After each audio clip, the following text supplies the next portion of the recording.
الله الرحمن الرحیم. الله 360 نیوز سره ستاسو کوربه یو ځل بیا زیری یو دلته بي ار سي راغلی چې یو ټریننګ و د هغې 2 سیشن وو. یو سیشن چې د اختتام شو دا په څه حواله باندې دی له مشر یو قدرمن پروفیسر سعدالله صاحب ناست دی تر ټولو مخه د خپله پېژندونه کو. جی سر.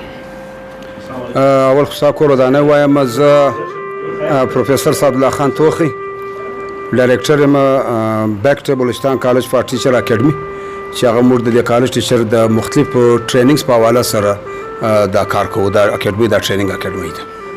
مننه چې د نن په حواله چې دا کوم 2 سیشن دي په بي ار سي کالج کې آیا دا د بلوچستان چې د څلور درجلي دي په دې کې دا پروګرامونه کېږي نه کېږي او د نن د پروګرام په حواله باندې به دوی مختصرا موږ څه خبرې وکړي چې سعدالله صاحب دا پروګرام راغوښت شوی دی.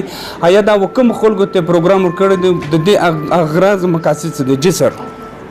شاه صاحب خبره دا ده چې دا پروګرام د ګورنمنټ اف بلوچستان په هدایاتو زموږ سکرټري د هایر ایجوکیشن محمد هاشم خان غلزي صاحب دغه په هدایاتو چې کوم د ادارې اوس د ګورنمنټ دغه فیصله شوې ده چې پر 15 سپټمبر خلاصېږي نو یو SOPs باندې موږ یو ټریننګ ورکړی دی.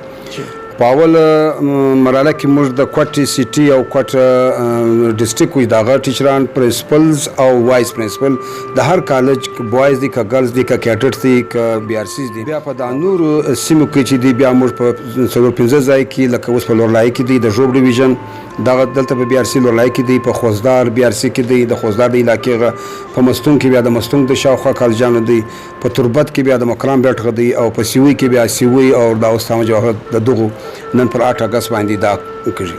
نو تقریبا یو 15 کالجان دي په دا کې فنکشنل نان فنکشنل ګډ د هر کالج څخه موږ یو پرنسپل او دغه سره سینر ملګری چې هغه موږ ټرینډ کوي په دې SOPs باندې. دی بیا مزید څه کوي دی بیا په کالج کوم د دې سټاف دی د دې هغه ته به ټریننګ ورکوي او ټیچرز ته او بیا د کوم نان اکیډمیک دی پی ان دی کوک دی یا مثلا سویپر دی دغه به ټریننګ ورکوي دغه شان به وشي د SOPs به وشي د آګاهي ورکوي.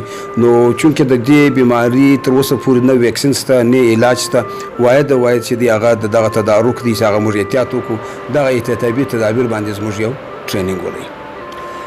ډېر مننه قدرمندو د ډایرکټر سعدالله توخی صاحب ستاسو خوندوره خوږپورو په زړه پورې خبرې واورېدلې او دویم سیشن ته به ځو انشاءالله په هغه کې به موږ د کوم سیشن و د هغه به موږ کلیپان د ښکار کوو چې په کومه حواله باندې دا پروګرام ولې هغه به تاسو د ښکار کوو. د پروفیسر سعدالله صاحب د زړه له کومې ډېر شکریه ادا کوو چې په بي ار سي کې یو سیشن وشو دویم سیشن آغاز به کېږي انشاءالله دا ویډیو به موږ ته در رسو پر مخکې در سره شیر کړئ. د ډایرکټر سعدالله توخی صاحب او د ټول سټاف د زړه له کومې ډېر شکریه ادا کوم چې دعوت راکړئ. تر بله داسې خوندورو په زړه پورې ویډیو جوړولو پورې خپل کوربه بصیر شاه ته اجازه راکړئ. د خدای په امان.